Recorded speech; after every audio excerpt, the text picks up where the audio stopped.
is Mina Maina, and I work with Springboard Capital. I am in charge of customer experience. One of our major pillars at Springboard Capital is to sustain a customer acquisition, a customer management, a customer loyalty, and a customer retention system. As always, it is indeed our greatest pleasure to welcome you to our monthly BizSmart webinar series. Today we have an exciting session dubbed Business Resilience, which is creating effective strategies for success. You will agree with me, over the past few years, businesses have been forced to adjust to significantly lower revenue levels and depleted capital structures due to business uncertainty. They have also needed to adapt to new approaches in obtaining and serving customers post-COVID-19. As the world emerges from this exceptional, long, dark tunnel, business leaders need to prepare for both growth and resilience in 2022 and beyond. Most of us have a good idea of the definition of growth, business growth, personal growth, but resilience is a relatively new business vocabulary. I'll take you through it. The Oxford Dictionary defines it as the capacity to recover quickly from difficulty, which we would normally call toughness, or the ability of a substance or object to spring back into shape, which we call elasticity. Here with me, I have something we normally use, rubber bands. It's the most basic example of what elasticity would be. So this is my business, COVID-19. Anything difficult that comes, bills are high, revenue is very low, but what is my business doing? It has to bounce back into shape. That is elasticity for you. To build and maintain resilience in your business, you must minimize the downside while maintaining the ability to act on opportunities that may present themselves to your business. How? Join us today and learn how entrepreneurs can navigate business challenges and manage to cope with the ever-growing business uncertainty. At this juncture, it is my absolute pleasure to introduce to you our speaker of the day, Japheth Musau. He is a DTM. A DTM means a Distinguished Toastmaster. He is the current and two-time club president of the Kwanza Kenya Toastmaster Club. He believes that ordinary people can achieve extraordinary things through the power of words. This belief inspired him to become a member of Toastmasters International. He has held leadership positions in Toastmasters, District 114, which is the East Africa region. He has been a division director, where in his role, he helped clubs to thrive and achieve excellence.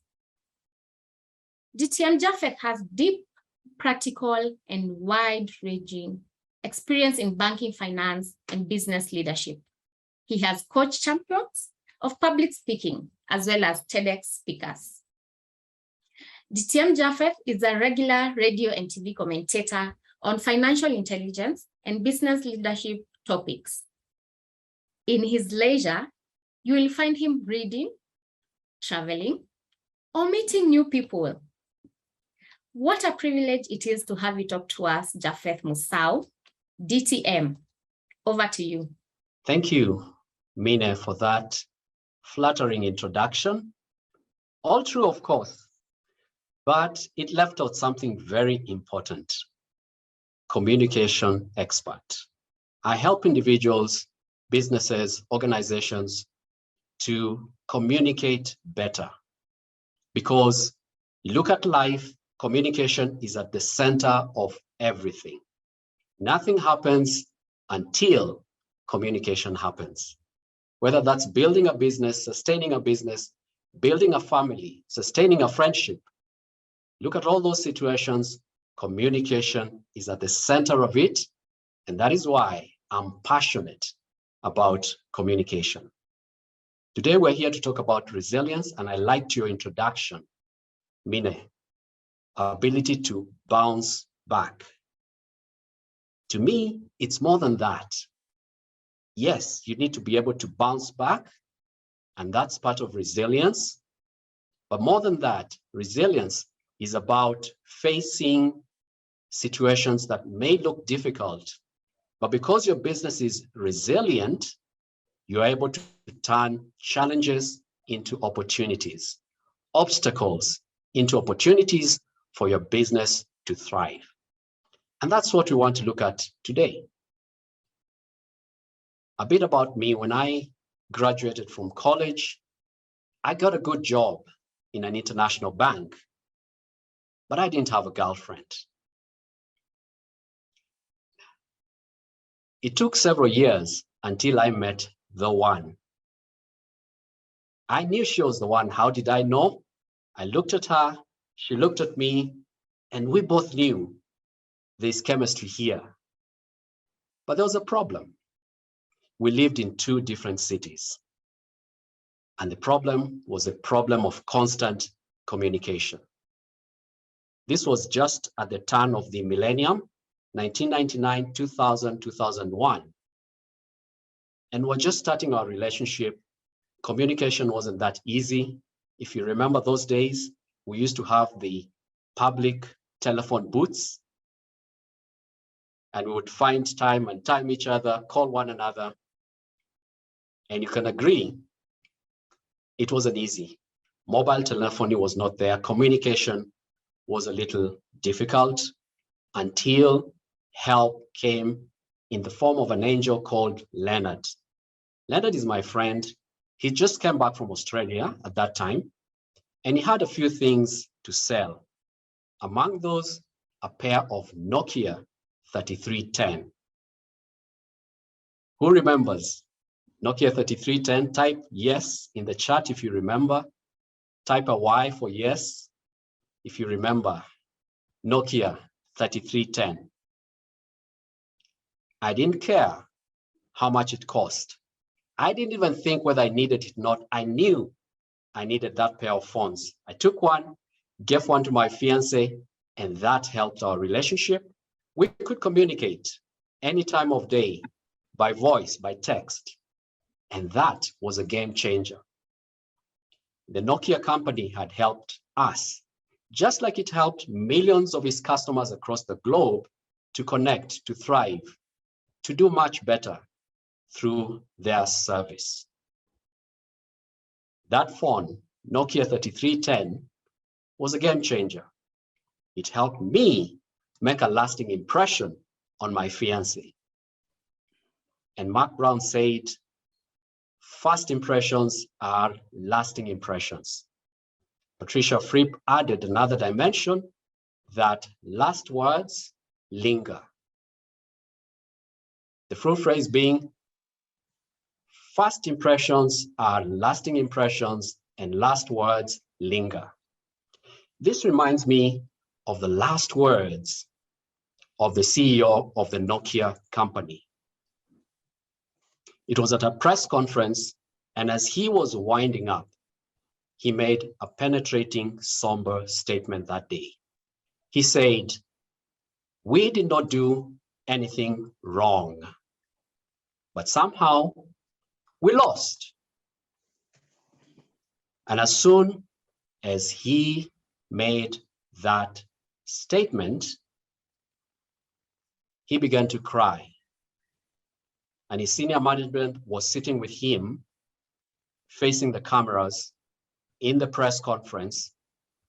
When he started to cry, they too joined and they wept.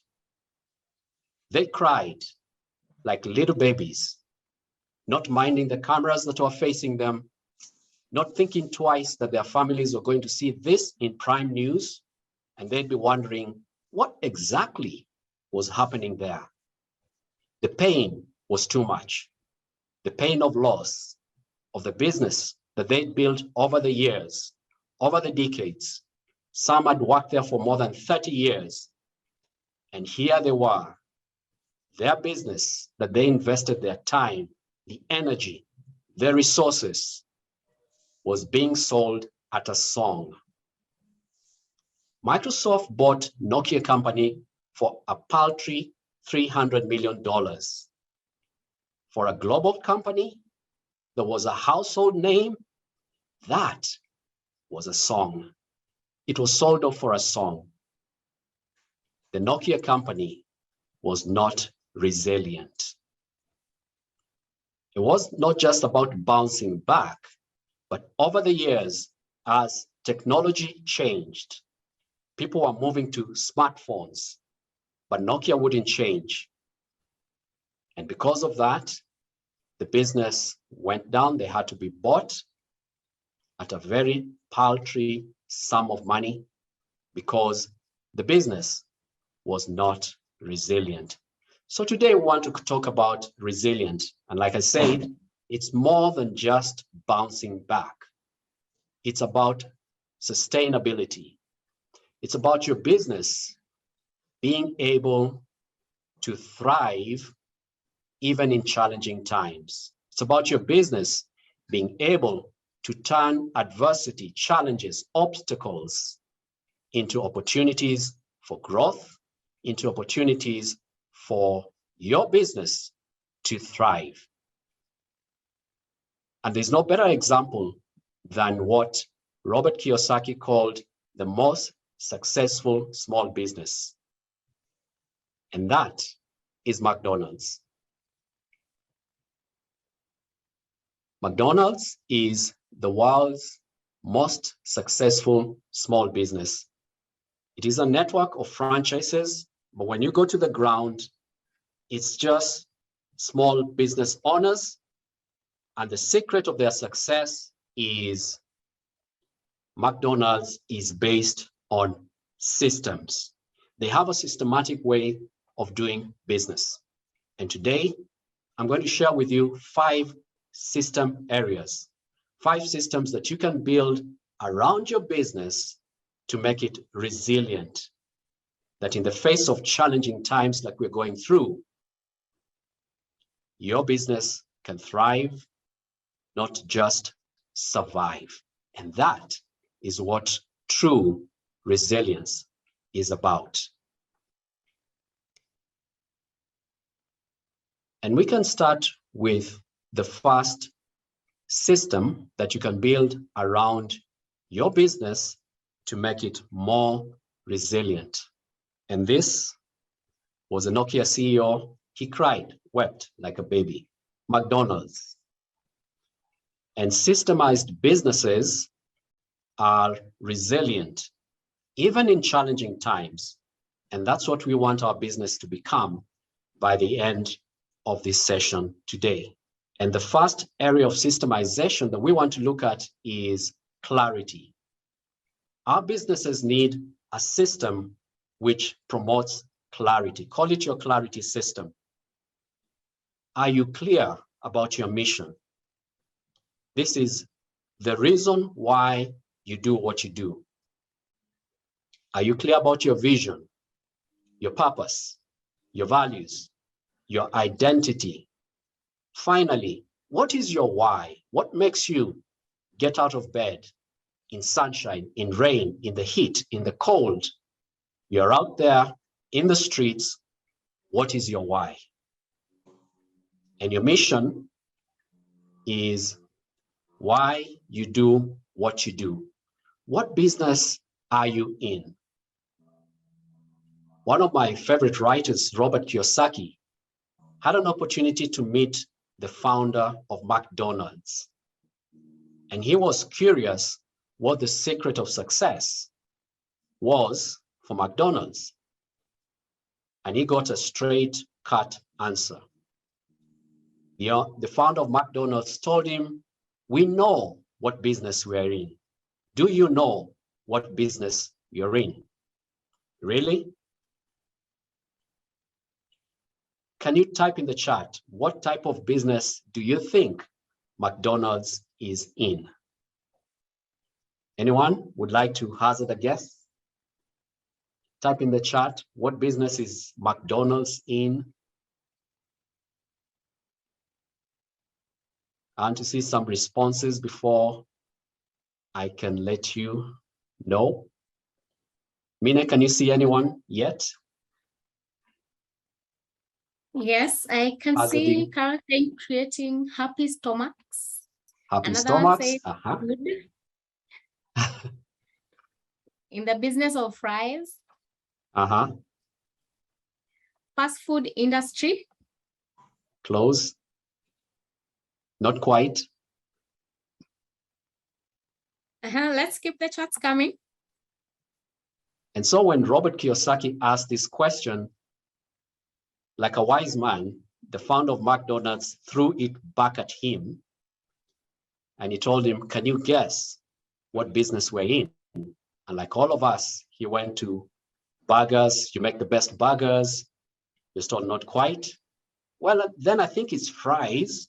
The burger is just accompanying the fries. It must be fries. That was not the answer. Surprise you, McDonald's, according to the founder, was and is in the real estate business. You look at McDonald's, their locations are in prime corners of every street in America. Underlying the purpose, the mission, the vision for McDonald's was the understanding that they were in real estate business. And their mission is to be located in the most convenient corners of streets in American cities so that anyone that would like to get a Big Mac is just a walking distance, maybe from their office, maybe from the train station, maybe from the bus stop. And they understood very well that they are primarily in the real estate business, then in the food industry, then in the burger industry, then in the fries industry. Because if they're not located in the best corners of the streets, they will not thrive as McDonald's. So sometimes your mission, vision, purpose may not be as straightforward as you may think. You might need to think a little bit deeper what your mission is, the purpose that you're here for, what your vision is, and your vision is your impact. After 20 years, 30 years of your company being here, what change will you have effected? How will your corner of the world be different because you started that business? That's the big picture, your vision. Then what's your purpose? What are your values? Very important. What are the drivers, the things that drive you? Is it integrity, respect, service? Those values are important, not only to you as a business person, to your staff, to your customers, to your suppliers. Once they know what you stand for, your values, they know how to deal with you. They will resonate with that. They will connect with you. Then what's your identity? That's your brand. What do you want your market to see you as? What are the colors that go with your brand? What's the slogan that goes with your brand? Your brand communicates to your market, tells your market who you are. Will it need strong colors or softer colors? Because the colors communicate your identity. Finally, what's your why? You start with the why, as advised by Simon Sinek, then you go to the what, and then you go to the how. Because your why is what makes you wake up every morning. And like Stephen Covey said, highly successful people start with the end in mind. And that's your why. The second area, you need to build a system around is cooperation. Cooperate with your customers, cooperate with your suppliers, the community within which you serve, and the local and national authorities. Collectively, we can call this our ecosystem, and this is the goose that lays the golden eggs. We cannot do without our communities. We cannot survive if our business ecosystem is messed up. We must therefore cooperate with our customers.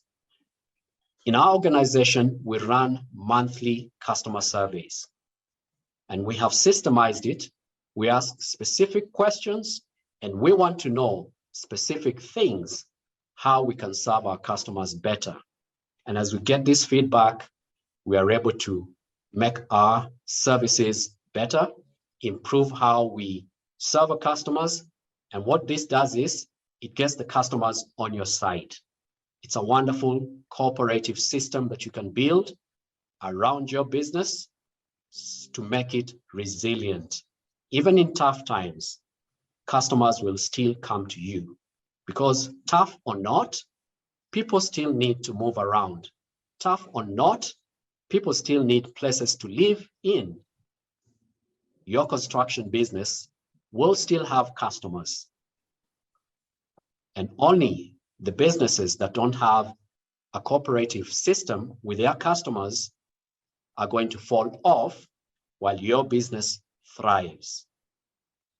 Same with your suppliers, communities, your business ecosystem, and the local authorities. If there's a public participation for new legislation that affects your business, be there, cooperate. And especially when you cooperate with your customers, they become your advocates, they become your promoters.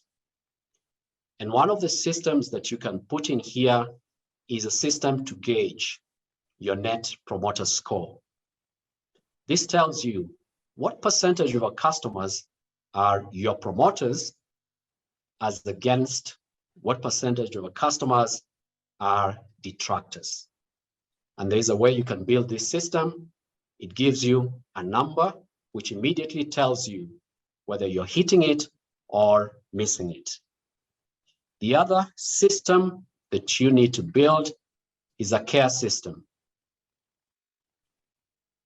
Here we talk about social responsibility, being sustainable in terms of taking care of our environment and taking care of your customers so that when they come into contact with your business through whatever channel, they have a wonderful experience.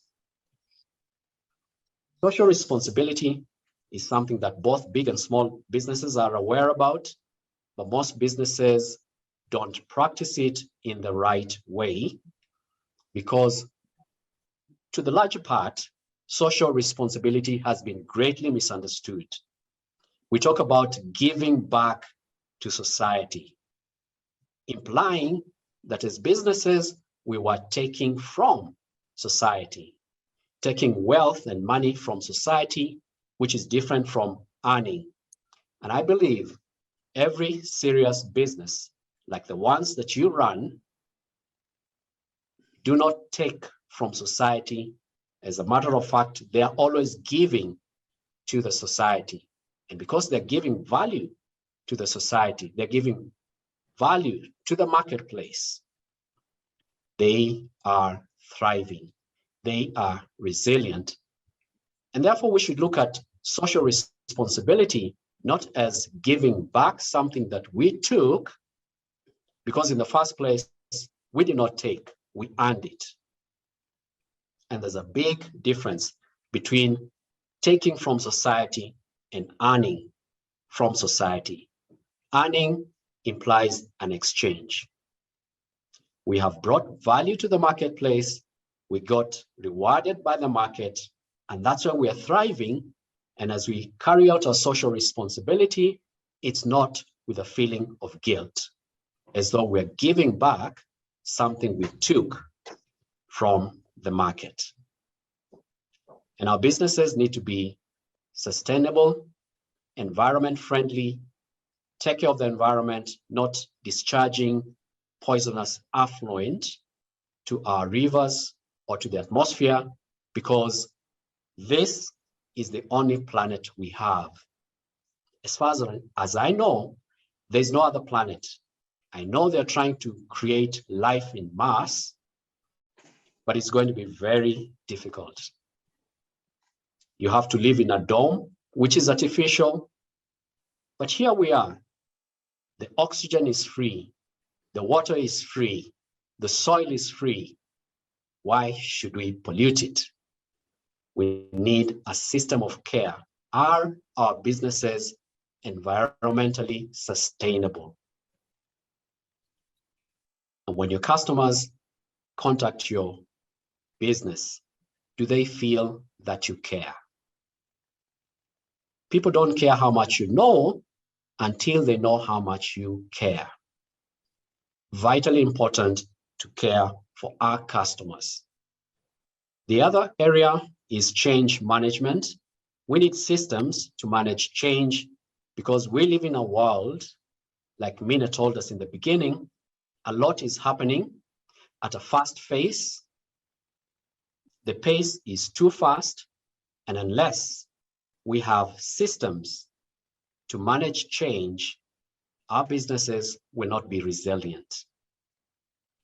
And one of the systems that has been borrowed from the military, who are very good at creating systems, is the VUCA system. And VUCA is an acronym which describes the new normal. V standing for volatility, rapid change. U standing for uncertainty. There's a lot of uncertainty in the market. You don't know what tomorrow will be like. And all these things happen because we have become a global village. Change, which is the C, can come from anywhere. And then there's a lot of ambiguity.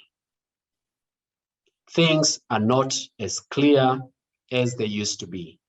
No longer in black and white like they used to be. A lot of ambiguity. And in a VUCA environment, the new normal, without a change management system, our businesses may not thrive as well as they should be. And Les Brown said, we are in the era of the 3 C's. Accelerated change. So change is the first C. Overwhelming complexity and intense competition. In such an environment, we cannot afford to be average. We must have change management systems. And change is the name of the game. If we know how to play the game, then our businesses will thrive.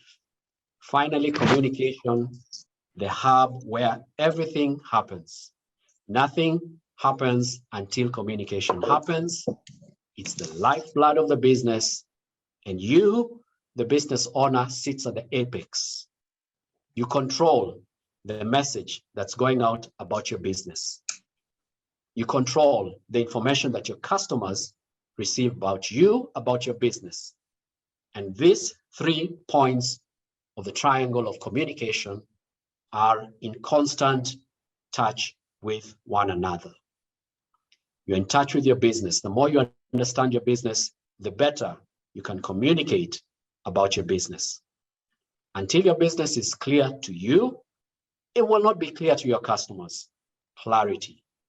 And when it's clear to you, you can communicate clearly about your business. Your customers, advertising, flyers, word of mouth, constantly getting information about your business. So there's an interaction between your customers and your business.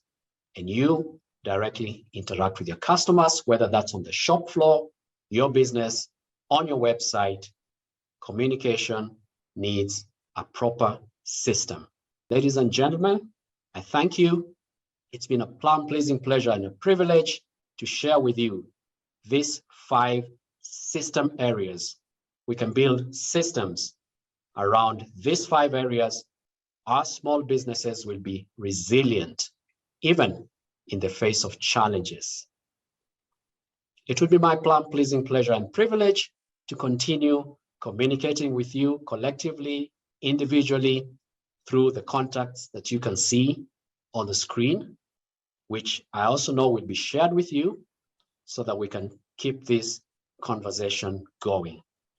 And I leave you with these words from the Harvard Business Review, which I read: more than education, more than experience, more than training, a person's, and I insert also a business's resilience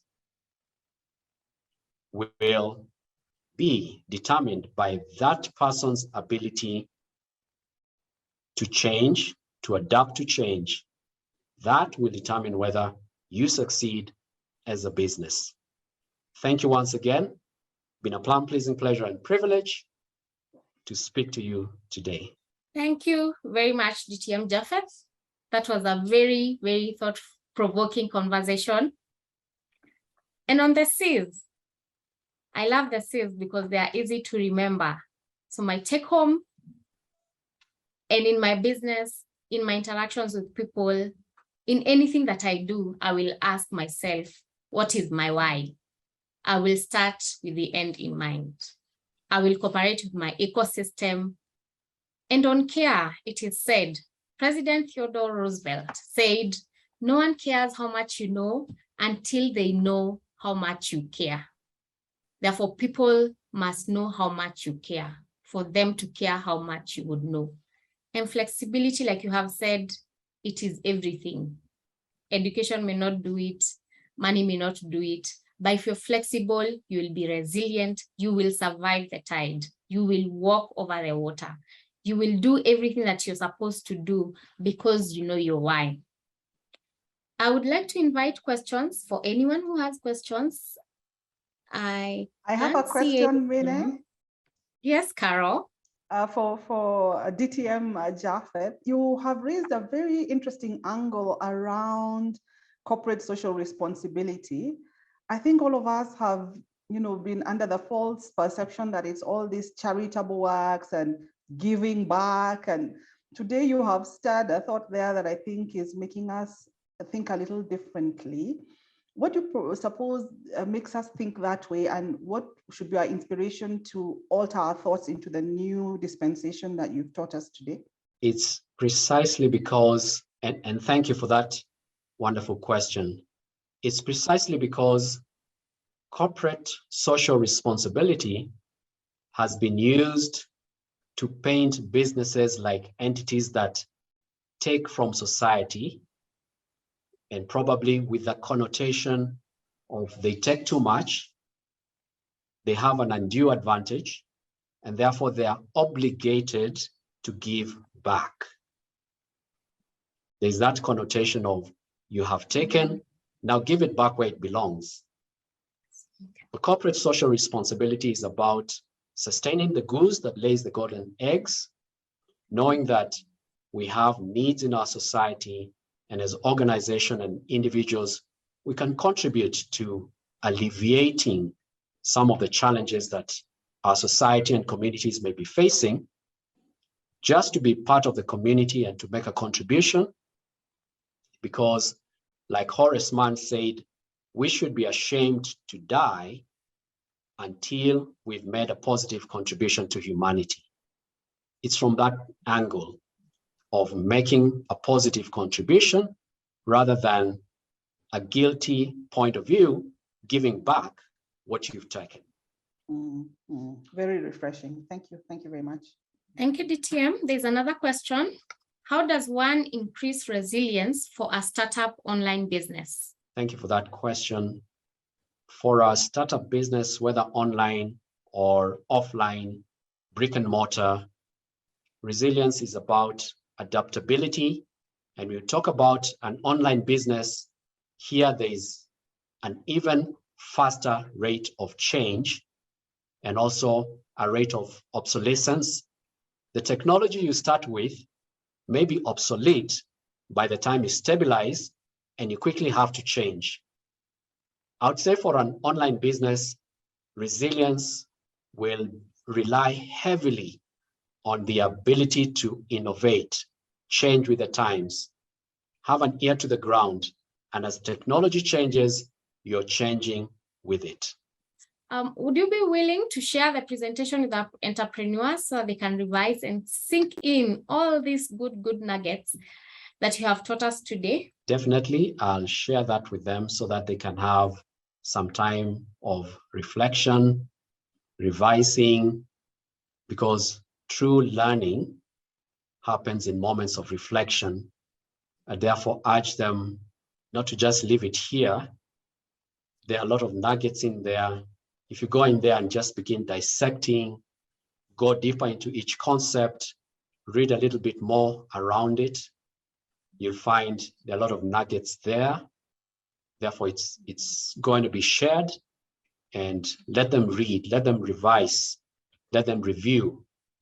And should they have any need for further guidance, whether as individuals, as businesses, I can definitely be there to help them to figure all this out, to build the systems around these 5 areas so that their businesses can be sustainable going forward.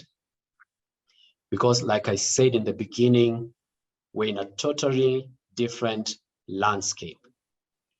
A landscape of volatility, a landscape of uncertainty. It's a landscape of rapid change, and it's an environment where there's a lot of ambiguity in every facet of life. I was surprised the other day to understand now there are people that are genderless. That's how ambiguous we've become. Don't refer to me as he or she, I am they. And this spills into many facets of our society, and this is the reality, and we have to flow with it. And the people that resist change find themselves beautifully equipped for a world that does not exist. So we've got to keep with the times.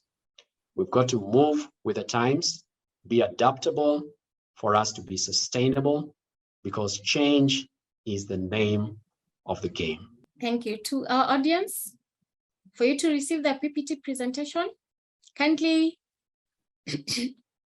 just join the WhatsApp broadcast link that has been shared on the chat. Thank you, DTM Musau.